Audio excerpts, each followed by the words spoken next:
Hoje nós vamos continuar com as análises de Dragon Age Absolution, a nova série da Netflix. Vamos examinar agora o quarto episódio, chamado de Um Sonho Falso, ou seja, spoilers, hein? Antes de mais nada, deixa eu resumir rapidamente o que aconteceu dessa vez. O episódio começa exatamente onde o outro parou, com o grupo principal agora formado por Miriam, Roland, Leclon e Quidion, sendo abordados pelo magistrado Hezaren e o seu guarda-costas pessoal, Neb. Apesar de chamá-la de irmã, fica claro que Miriam não retribui a felicidade de Hezaren, uma vez que ela o ataca com clara intenção de matá-lo.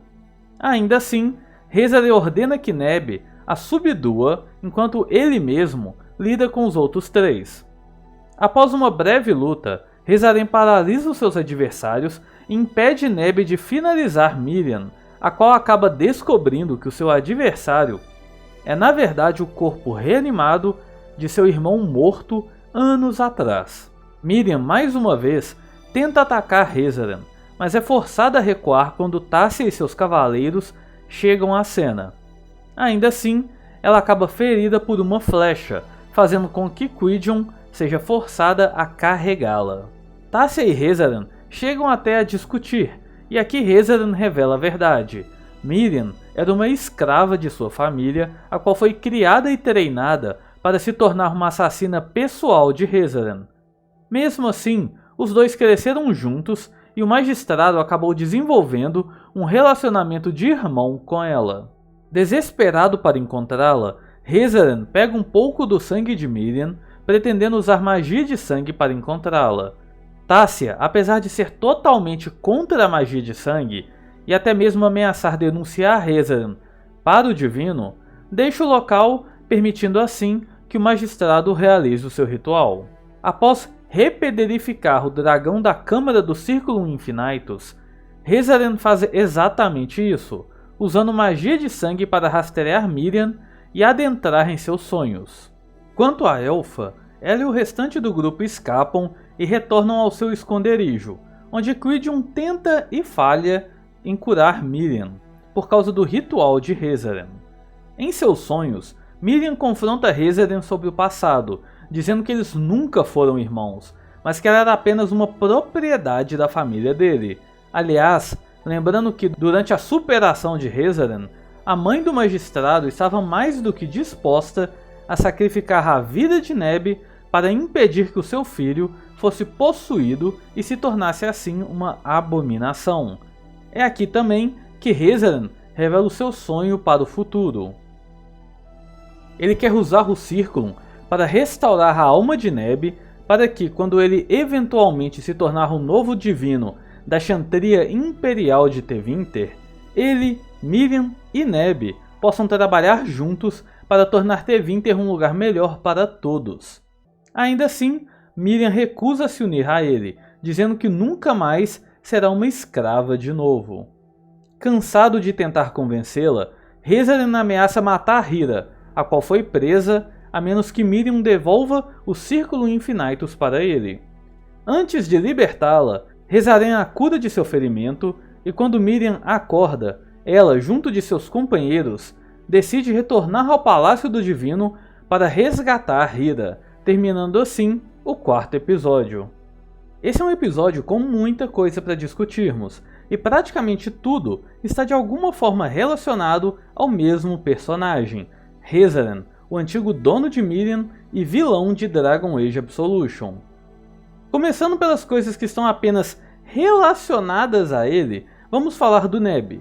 Além de suas conexões à história e aos dois personagens principais, é fácil conectar Neb também aos mortos de Nevarra, e como os magos mortalitazi daquela nação colocam espíritos dentro do corpo de mortos para preservá-los e assim honrar os seus antepassados. Dessa forma, podemos assumir que Hezaren sabe ao menos um pouco sobre necromancia, mas ao contrário dos Nevarranos, ele usa um demônio vinculado a ele por magia de sangue, permitindo assim controle total sobre Neb, o que se relaciona também ao tema de liberdade versus escravidão da série. Mesmo depois de ser sacrificado pela mãe de Rezaren, morrer nas mãos da própria irmã, Neb ainda é forçado a servir os desejos de um magistrado mago de sangue.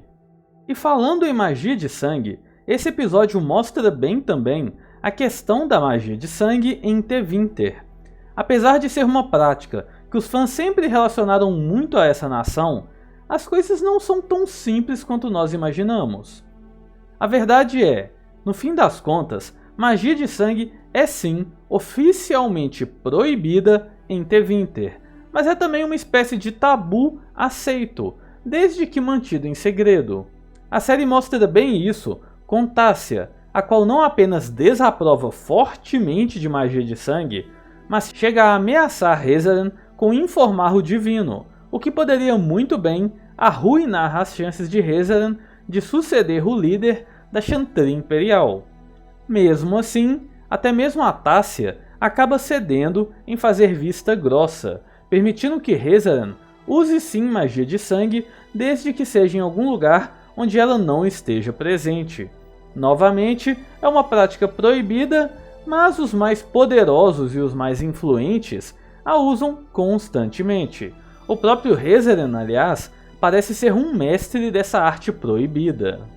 Outra coisa interessante relacionando magia e o próprio Rezaren é como ele faz uso de uma espécie de invenção mágica para repederificar o dragão da Câmara.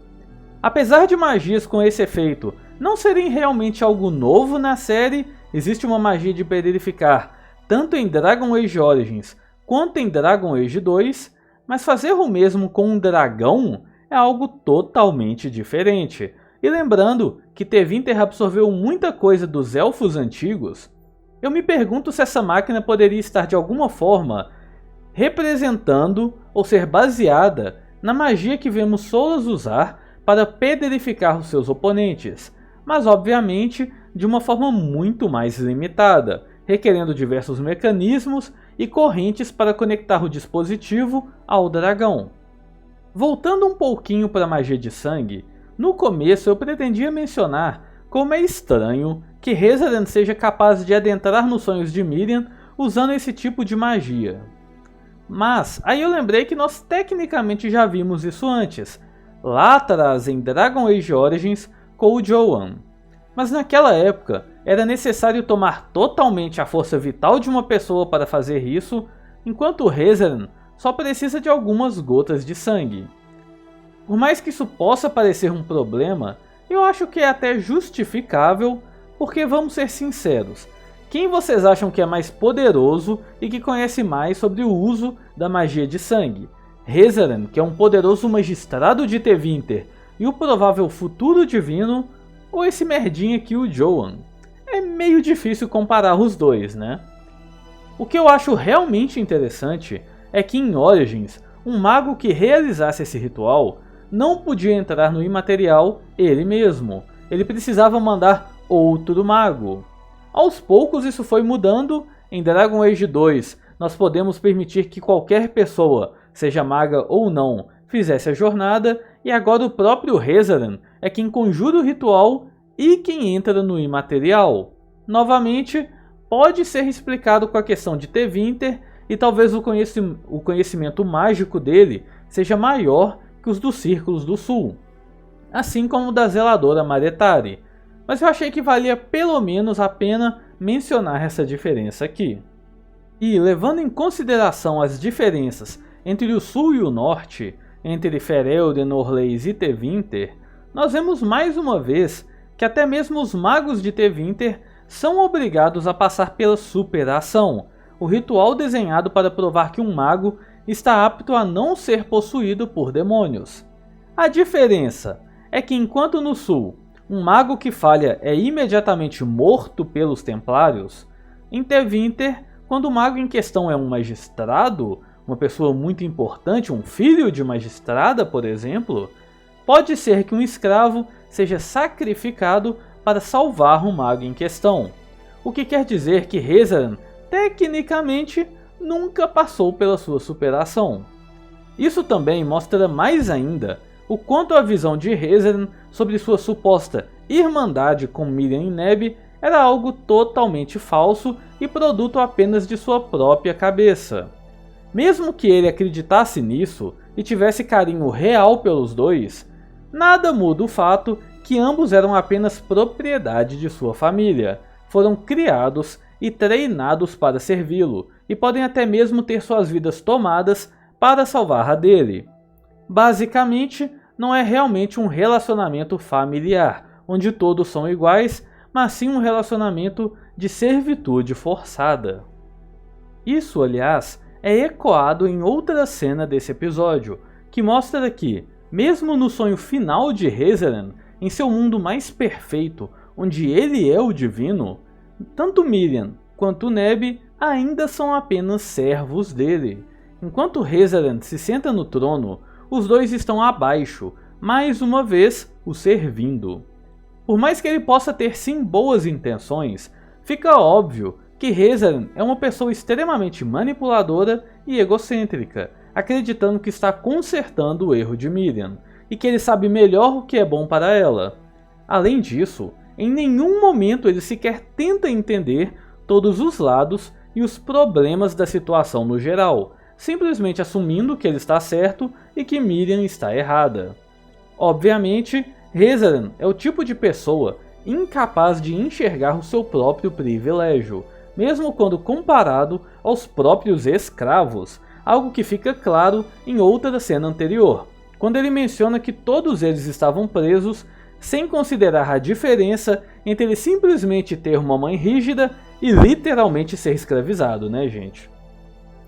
É só ver também a cena onde ele é derrubado por Miriam, algo que o próprio Hazaran criança não se importou, mas acabou resultando em uma série de tapas para Miriam.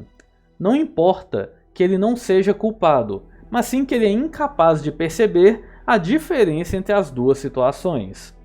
Aliás, assim que fica claro que a sua visão romantizada do mundo e de sua situação não serão aceitas por Miriam, a cena começa a se quebrar, a se partir, dando assim nome ao episódio, um sonho falso que nunca poderia se tornar realidade porque Hazaran é incapaz de entender a diferença entre ter a sua liberdade e ser obrigado a servir os outros. No fim das contas, por mais que isso faça dele um ótimo vilão, o qual até dá para começar a entender, ele vai aos poucos mostrando a sua verdadeira face, dizendo que sem ele, Miriam era menos que uma escrava, e até mesmo chegando a pisar em sua suposta irmã. Mas é isso, galera, este foi o quarto episódio de Dragon Age Absolution, chamado de Um Sonho Falso. Se gostaram do conteúdo, não se esqueçam de se inscrever, ativarem o sininho, deixar like e tudo mais. Até porque, aos poucos, estamos chegando mais e mais no final da série. Logo logo, as análises dos 2 últimos episódios já sairão aqui no canal também. Então, muito obrigado a todos e até a próxima.